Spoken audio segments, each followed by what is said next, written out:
I can already see it play out in my head.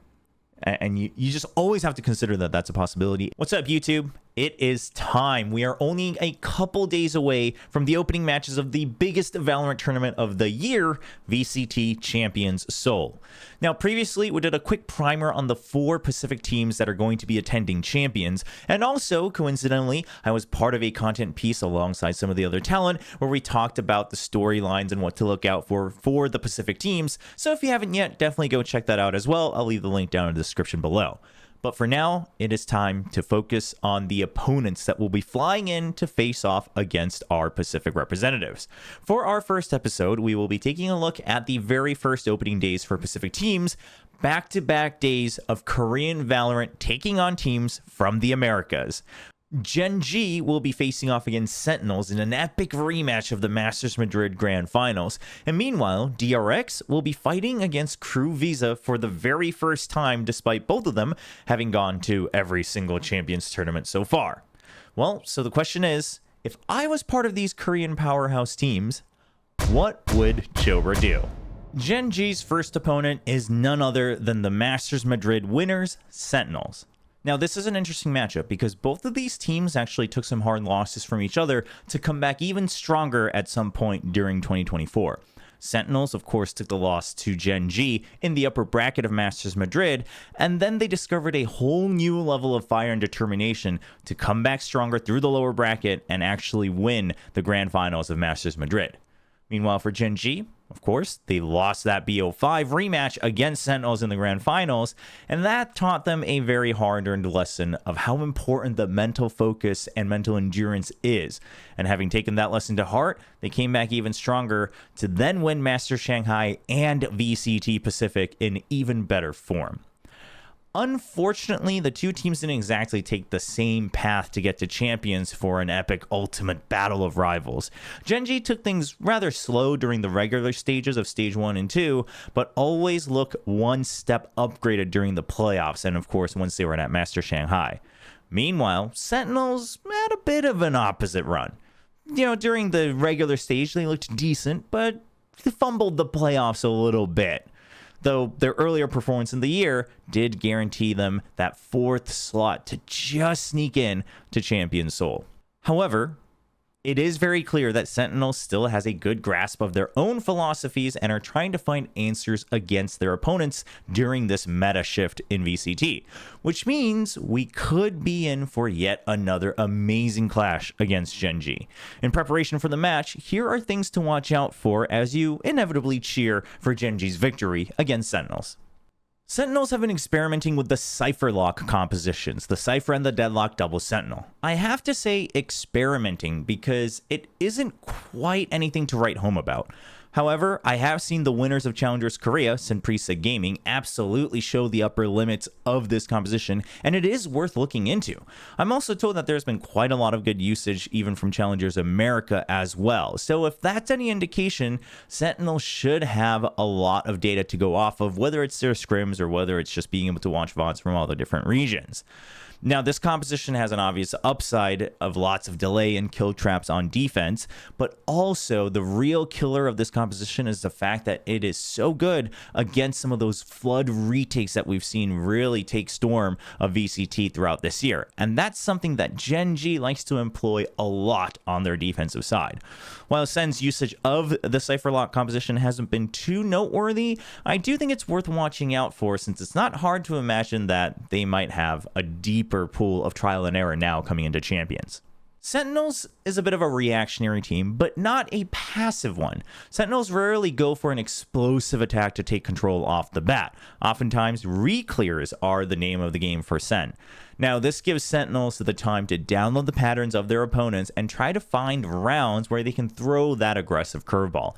It also ends up giving them the priority of the round around the minute mark. You let that first wave of utility, the first kind of aggression come out from your opponents, then you re-clear that, and now you've put the ball back into their court once you're getting into that minute mark, about halfway through the round, and that's when you want to start to make your big decisions for the later part of the round. That oftentimes leaves only about one more chance to take priority away from each other. Now, this benefits Sentinels quite a bit because that means they can oftentimes force 2 cycles of utility away from their opponents before Sentinels decides to take their move. And all of this that we talked about for patience is important because Sentinels loves to play their executes as if they're always playing an aggro composition, regardless of what the actual agent makeup is. Take this scene for example. You execute onto C site on Lotus, but instead of relying on holding the site or maybe holding mound for extra lineups or being able to spam through the smoke and the wall, Zekken is consistently digging deep into defense, into CT, to cut them off early. This seems to be a habit thing since they're doing this even when they're playing the Cypher lock composition where they can shut off Waterfall against that early flood coming in from 2 different directions. It's not a bad idea, but sometimes it does leave Zekken or TENS, whoever is pushing out, in a bit of a troublesome situation. Now, of course, not saying Sentinels is one-dimensional. These are just kind of headlines and spotlights, but you know, they are a team that have made it to Champions Seoul. They are a team that have won a Master so far this year. So, of course, they are going to mix in the rushes, the explosive set plays, and things like the lineups, etc.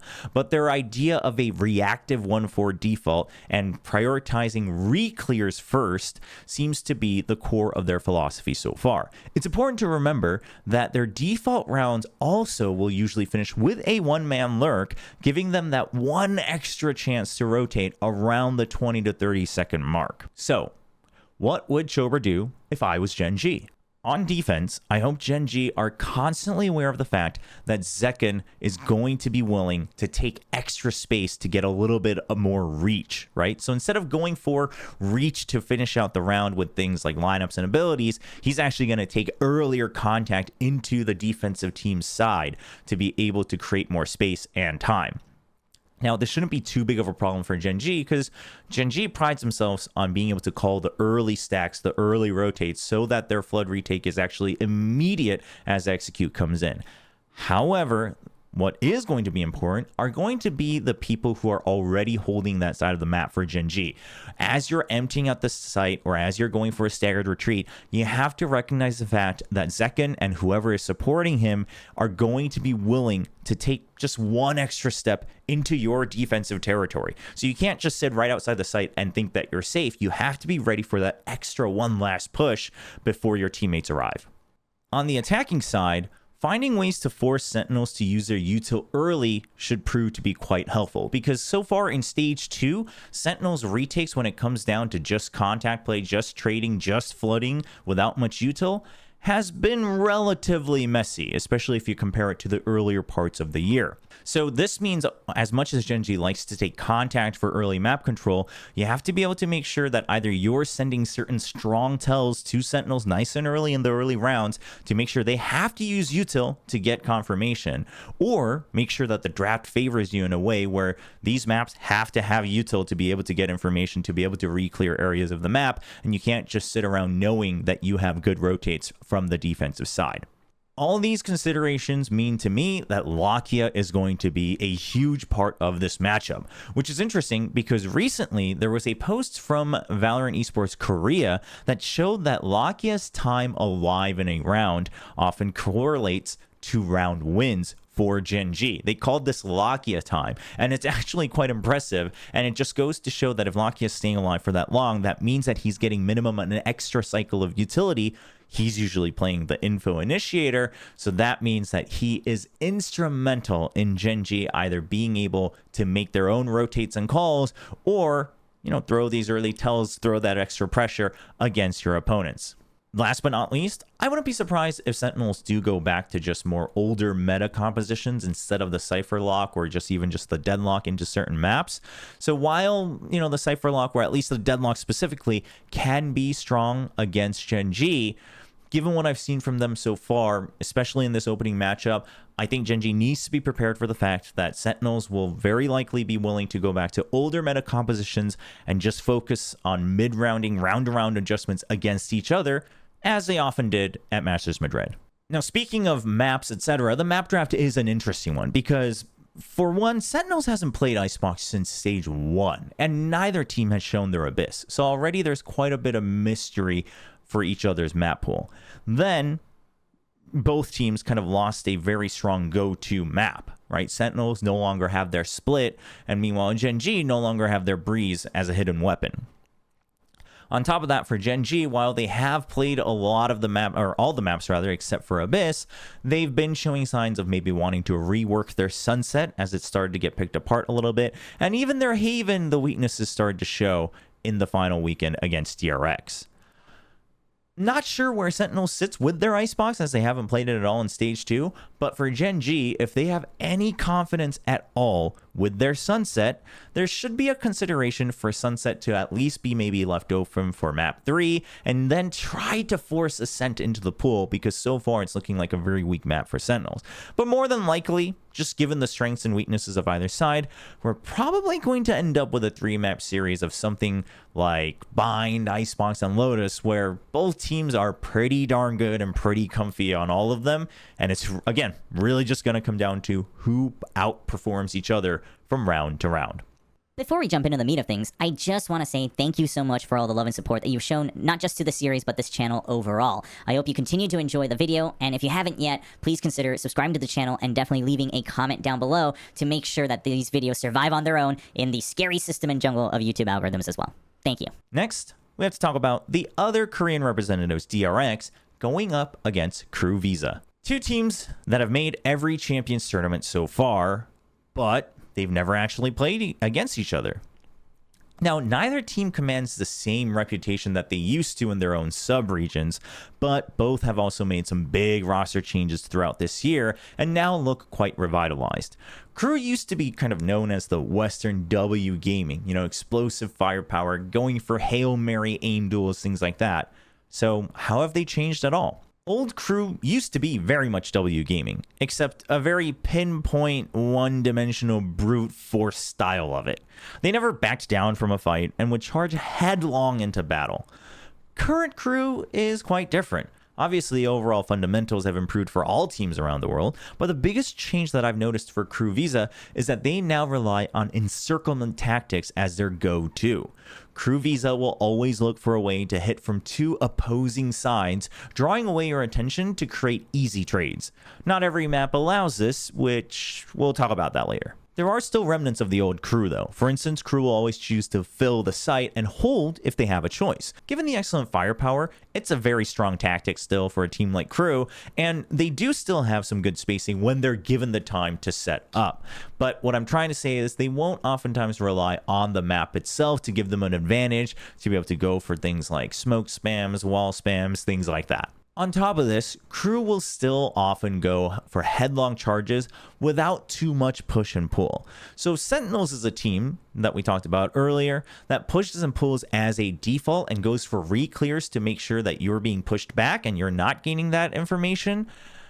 KRU is a bit of the opposite. They will go for that early play to take space, and then they'll continue to push in. Also, if you've ever played, you know, like any type of MMO game or anything, KRU plays as if they've left that option on in the settings where you automatically accept all challenges from anyone around in your surrounding area. So if KRU is present in the vicinity and you're trying to take space, they will come and fight you again. The difference is that there's some very proactive lurking going on now.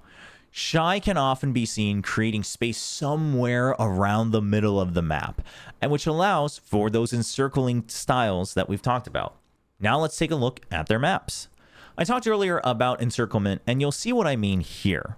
Their record is all over the place, but while they have great success, notably on Haven and Lotus, 3-site maps with multiple avenues, maps like Icebox, Ascent, and Sunset are suffering quite a bit. Maps where the lurks are oftentimes more predictable, and therefore you have to have some very meticulous timing or, you know, faking of your presence, things like that. These maps seem to be the bane of KRU Visa so far. Also, they've literally never played Bind all year long. Like, I don't mean Stage 2, I mean all year. Like, it is their go-to permaban, which is a pretty big disadvantage going into a draft. So, what would Chobra do if I was DRX? Let's assume Bind is banned, because, I mean, why wouldn't it be? They've been banning it all year long. That's going to leave one of Ascent or Icebox or Sunset open. All maps DRX doesn't mind too much, especially now that they've picked up the Neon for Sunset.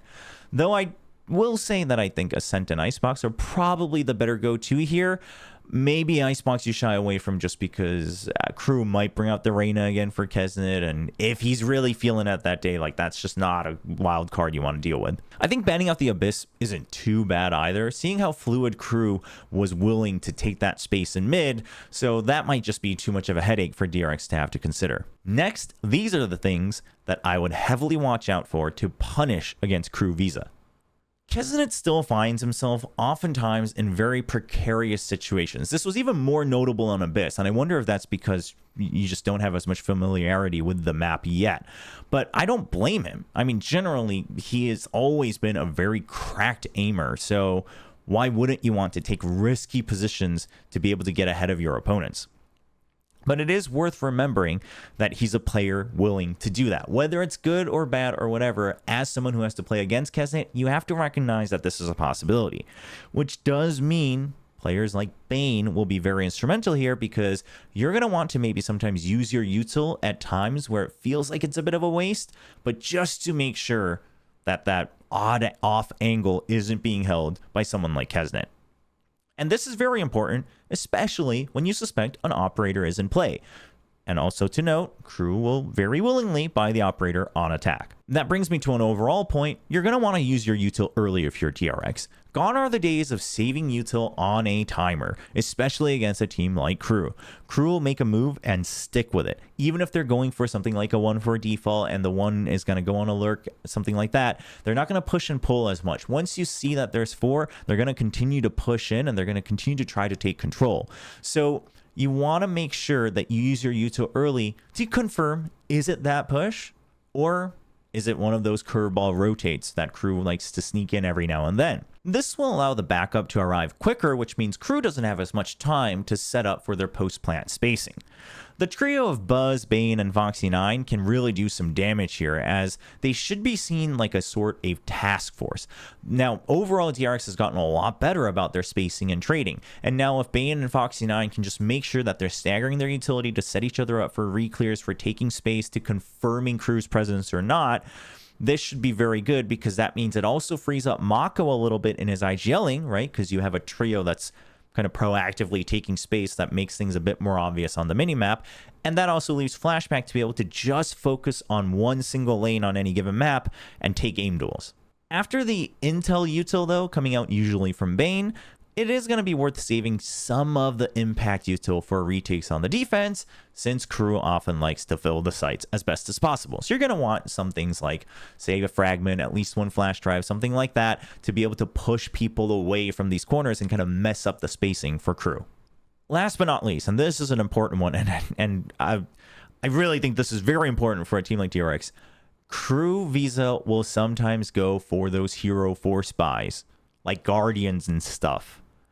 You gotta watch out for that. You gotta watch out for that. I can already see it play out in my head. And you just always have to consider that that's a possibility if you're looking at the scoreboard and it's even remotely possible. Well, that's going to be it for this episode. Hope you guys enjoyed it. Just a quick rundown on the main things to be watching out for as our representatives from VCT Pacific take on their opening opponents for Champions Seoul.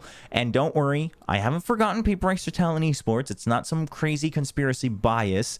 It's just that GEN G and DRX are playing on the first 2 days, and PaperX and Talent Esports will be playing on, the 3rd and 4th of August. So we have a couple more days. Hope you guys enjoyed it. Let me know down in the comments below if you think there's anything else these teams should be watching out for against their opening opponents. And also, all things considered, do you think that this is going to be smooth sailing from the start for our Pacific teams? That's it for now. I'll see you guys next time.